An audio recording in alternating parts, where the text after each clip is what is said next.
দিব জোরে বলেন সুবহানাল্লাহ। মুসলমান ভাইরা আমার, বিশ্ব নবীর সাহাবী, একজন বিশ্ব নবীর সাহাবী ছিল, অনেক সুন্দর সাহাবী। এই সাহাবী একদিন বাড়ির ভিতরে যাইয়া নিজের স্ত্রীকে ডাক দিয়ে বলতেছেন, বিবি গো, আমার জন্য আপনি একটু পানির ব্যবস্থা করেন। বিবি পানির ব্যবস্থা করছে, খাবারের ব্যবস্থা করেছে। আল্লাহর নবীর সাহাবী সুন্দর করে খাবারটা খাইছেন। খাবারটা খাওয়ার পরে নবীর সাহাবী বিছানার ভিতরে একটু শুয়ে ঘুমে গিয়েছেন। বিছানা থেকে ঘুম থেকে ওঠার পরে তিনি দেখতেছেন তার বিবি গ্লাসের ভিতরে পানি নিয়ে তার সামনে দাঁড়ায় আছে। এই স্বামী তার বিবিকে ডাক দিয়ে বলে, বিবি গো, ও বিবি, তোমার মতন এমন নেককার বিবি পৃথিবীর বুকে আর কোথাও দেখি নাই। তুমি স্বামীর এত পরিমাণ খেদমত করতে পারো, এটা আমি কখনো কল্পনাও করতে পারি নাই। আজকে আমি তোমার উপরে খুশি হয়ে গেলাম। খুশি হয়ে তোমাকে আমি একটা কথা দিলাম, আজকে এই সময়ের ভেতরে তুমি আমার কাছে যেইটা চাইবা, আমি স্বামী তোমাকে সেইটাই দিয়ে দেব। জোরে বলেন সুবহানাল্লাহ। সবাই জোরে আওয়াজ করে বলেন সুবহানাল্লাহ। মুসলমান ভাই গো, নবীর সাহাবীর কথা শুনিয়া নবীর সাহাবীর স্ত্রী ডাক দিয়ে বলে, স্বামী গো, আপনি কিন্তু আমাকে কথা দিয়েছেন, আজকে আমি যেইটা চাইবো আপনি কিন্তু আমাকে সেটাই দিবেন। নবীর সাহাবী ডাক দিয়ে বলে, হ্যাঁ বিবি, তুমি আমার কাছে আজকে চাও। তুমি যদি আমার জীবনটাও আজকে চেয়ে নাও, তাহলে আমার কলিজা বাহির করে তোমাকে আমি দিতে রাজি আছি। এইবার স্ত্রী ডাকতে বলে, স্বামী গো, এই আমার একটাই চাওয়া আছে, এই চাওয়াটা আপনি পূরণ করবেন। বলে, কি চাওয়া? আমার চাওয়াটা হচ্ছে এই সময় আপনি আমাকে তালাক দিবেন। জোরে বলেন নাউজুবিল্লাহ। কি চাইছে বাবা? তালাক চাইছে। নবীর সাহাবী এমন ভাবে জমিনের বুকে পড়ে গেছে, একটা গাছের গোড়া কেটে দিলে গাছটা যেমন জমিনের বুকে পড়ে যায়, নবীর সাহাবী জমিনের ভেতরে পড়িয়া হাউমাউ করে কান্না করে বলতেছে, বিবি গো, ও বিবি, আমি তোমার উপরে খুশি হইয়া আমি তোমাকে একটা পুরস্কার দান করতে চাইলাম, কিন্তু তুমি এমন পুরস্কার আমার কাছে চাইলা, আমার মাথা তো গরম হয়ে গেল, আমার আসমানটা মনে হয় আমার মাথার ভিতরে ভেঙে গেল। এই রকম চাওয়া তো আমি পৃথিবীর বুকে আর কোথাও শুনি নাই। তুমি কেন আমার কাছে তালাক চাও? তাড়াতাড়ি বলো। বিবি ডাকতে বলে, স্বামী গো, আপনি তো আগেই বলেছেন কোনো প্রশ্ন করবেন না, কোনো চিন্তা ভাবনা করবেন না, আমি যেইটা চাবো সেইটাই আপনি আমার দিয়ে দিবেন, আর চিন্তা ভাবনা করা ছাড়া আপনি আমাকে তাড়াতাড়ি তালাকটা প্রদান করুন। এইবার নবীর সাহাবী ডাকতে বলে, বিবি গো, আমরা নবীর কাছে বসিয়া পরামর্শ করিয়া এরপরে আপনাকে আমি তালাক দেব। জোরে বলেন সুবহানাল্লাহ। মুসলমান ভাইরা আমার, বিশ্ব নবীর সাহাবী এইবার পরের দিন সকাল হয়ে গেল। এই সকালবেলা নিজের স্ত্রীকে সঙ্গে করে রিয়া নবীর দরবারে রওনা দিয়েছে, নবীর কাছে যাচ্ছে, নবীর কাছ থেকে পরামর্শ নিয়ে স্ত্রীকে তালাক দিবে। এইবার নবীর দরবারে যাইতে যাইতে যাইতে যাইতে হঠাৎ করে রাস্তার মাঝখানে একটা পাথরের উপরে আঘাত খাইয়া এই নবীর সাহাবী হুসুট খেয়ে পড়ে যায়, নিজের পাটা ভেঙে গেছে। নিজের স্ত্রী এই স্বামীকে জড়ায় ধরে বলতেছে, স্বামী গো, আমি তোমার কাছে তালাক চাইছি বিদায় মনে হয় আজকে তোমার পাটা ভেঙে গেল। ঠিক আছে, আমি কথা দিলাম আমি আর কোনোদিন তোমার কাছে তালাক চাবো না। জোরে বলেন সুবহানাল্লাহ। মুসলমান ভাইরা আমার, নবীর সাহাবী ডাক দিয়ে বলে, বিবি গো, ও বিবি, কি ব্যাপার, কি হয়েছে আমি তো বুঝলাম না। তুমি প্রথমে আমার কাছে তালাক চাইলা, এরপরে আমার পা ভেঙে গেল, এখন আবার তুমি আমার কাছে তালাক চাইতেছো না। এখন তো আমি তোমাকে কামাই রোজগার করে খাওয়াইতে পারবো না, টাকা পয়সা দিতে পারবো না, বাড়িতে সুন্দর সুন্দর খাবারের আয়োজন করতে পারবো না, এখন তো বেশি মুসিবত হয়ে গেল, তাহলে তুমি কেন এই সময় আমার কাছে তালাক চাইতেছো না? এবার স্ত্রী ডাকতে বলে, স্বামী গো, আমি তো ওই কারণেই তোমার কাছে তালাক চাইছিলাম। আমি নবীর দরবারে একদিন চলে গেলাম, আল্লাহর নবী একটা হাদিস শরীফ বলতেছিল, ক্বালান নাবিয়্যু সাল্লাল্লাহু আলাইহি ওয়াসাল্লাম, মান ইউরিদিল্লাহু বিহি খায়রান ইউসিবু মিন। আমার আল্লাহ তাআলা যাকে বেশি মহব্বত করে, যাকে বেশি ভালোবাসে, যার প্রতি আল্লাহর আসমান থেকে রহমত নাজিল হয়, আমার আল্লাহ তাআলা তার উপরেই বেশি বেশি করে কষ্ট আর মুসিবত দিতে থাকে। জোরে বলেন সুবহানাল্লাহ। মুসলমান ভাইরা আমার, নবীর সাহাবীর স্ত্রী ডাক দিয়ে বলে স্বামী গো, আমি নবীর সাহাবী, নবীর থেকে এই হাদিসটা শোনার পরে বাড়িতে যখন চলে আসলাম, 4 বছর পর্যন্ত আপনার সাথে আমি ঘর সংসার করতেছি, একদিনও আমাদের সংসারের ভিতরে কোনো কষ্ট আসে নাই, একদিনও সংসারের ভিতরে কোনো মুসিবত আসে নাই। আর যেই সংসারে কষ্ট নাই, মুসিবত নাই, ওই সংসারে কোনোদিন আল্লাহর রহমত আসতে পারে? এ জোরে বলেন পারে।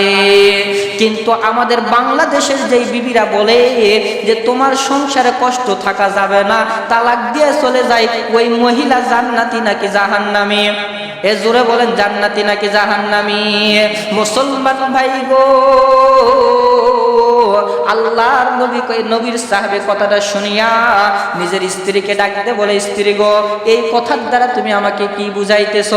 স্ত্রী ডাকতে বলে স্বামী গো, এখন 4 বছর পর্যন্ত তোমার উপরে রহমত নাই, তোমার উপরে আল্লাহর দয়া নাই, তার মানে আল্লাহ তাআলা তোমার উপরে রহমত বর্ষিত করে না। আর যেই বাড়িতে রহমত নাই সেই বাড়িতে আমি কখনো থাকতে পারবো না, এই কারণে আপনার কাছে আমি তালাক চাইছিলাম। কিন্তু যখন নবীর দরবারে আমরা যাইতেছিলাম, হুজুর আপনার পাটা যখন ভেঙে গেল, আপনার উপরে মুসিবত আসলো, তার মানে আল্লাহর রহমত আপনার উপরে বর্ষিত হলো। জোরে বলেন সুবহানাল্লাহ। এ দোস্ত, আর আমাদের বাংলাদেশে যদি স্বামীর পা ভেঙে যায়, ওই স্ত্রী 1 মাসের বেশি কখনো থাকবে? বলবে আমার স্বামী তো কামাই করতে পারে না, আমাকে খাওয়াইতে পারে না, আর নতুন নতুন শাড়ি ব্লাউজ কিনে দিতে পারে না, এই স্বামীর কাছে আর থাকা চলবে? আর নবীর সাহাবীর স্ত্রী ডাকতে বলেন স্বামী গো, আপনার উপরে আল্লাহর রহমত বর্ষিত হয়ে গেল, আর যেই বাড়িতে আল্লাহর রহমত বর্ষিত হয় ওই বাড়িতে আমি কিয়ামত পর্যন্ত থাকতে রাজি আছি। আমি আজকে আপনাকে কথা দিলাম, কিয়ামত পর্যন্ত যদি আল্লাহ তাআলা আপনার আমার হায়াত রাখে, কিয়ামত পর্যন্ত আপনার সাথে থাকবো, আর কোনোদিন তালাক চাবো। এই যে মুসিবত, এই মুসিবত যার উপরে নাই, রহমত তার উপরে নাই। আর আমাদের উপরে যদি মুসিবত আসে, আল্লাহ গ্রামের আর কাউকেই খুঁজে পায় না, খালি আমাকেই মুসিবত দেয়। এরকম বলি কি বলি না? আমার জমিতে যদি একটু গজব নাজিল হয়, অন্য কারো জমিনের ভেতরে গজব নাজিল হয় না। আমার জমিতে একটু গজব নাজিল হলেই বলি আল্লাহ শুধু আমার জমিতেই গজব নাজিল করে, আমার জমিতেই শুধু আঘাত দেয়। মনে হয় আল্লাহ আমারে ভালোবাসে না, আল্লাহ আমারে দেখতে পায় না। কিন্তু না না, আল্লাহর নবী হাদিস শরীফের ভেতরে বলেন, মাইয়ুরিদিল্লাহু খায়রান ইউসিব মিনা, আমার আল্লাহ যাকে ভালোবাসে তাকে বেশি বেশি করে দুনিয়ার বুকে কষ্ট দেয়। জোরে বলেন সুবহানাল্লাহ। তাহলে কি বুঝলেন? যাকে আল্লাহ তাআলা বেশি ভালোবাসেন তাকেই বেশি কষ্ট দেয়। কি কি দ্বারা কষ্ট দেয়? মিনাল খাউফি ওয়াল জুই ওয়া নাকসিন মিনাল আমওয়ালি ওয়াল আনফুসি ওয়াস সামারাত ওয়া বাশশিরিস সাবিরিন। আল্লাহু আকবার বলেন। আল্লাহ পাক রব্বুল আলামিন বলেন মিনাল জুই, আল্লাহ রব্বুল আলামিন ক্ষুধা দিয়া মানুষদেরকে পরীক্ষা করে, মিনাল খাউফি ভয় দ্বারা পরীক্ষা করে, ওয়া নাফসিন মিনাল আমওয়ালি ওয়াল আনফুসি ওয়াস সামারাত, আমার আল্লাহ তাআলা সম্পদ দিয়ে, এই সম্পদগুলোকে আমার আল্লাহ তাআলা ছিনিয়ে নিয়ে ওই ব্যক্তিদেরকে পরীক্ষা করে। হযরত ওসমান গনি রাদিয়াল্লাহু তাআলা আনহু, আপনারা ওয়াজখানা বুঝে থাকলে বলেন তো, এই ওসমান গনি নবীর কয় নাম্বার সাহাবী ছিল? জোরে বলেন, জানেন? ওসমান গনি নবীর কয় নাম্বার সাহাবী? হ্যাঁ, 4 নাম্বার সাহাবী। জানেন না আপনারা?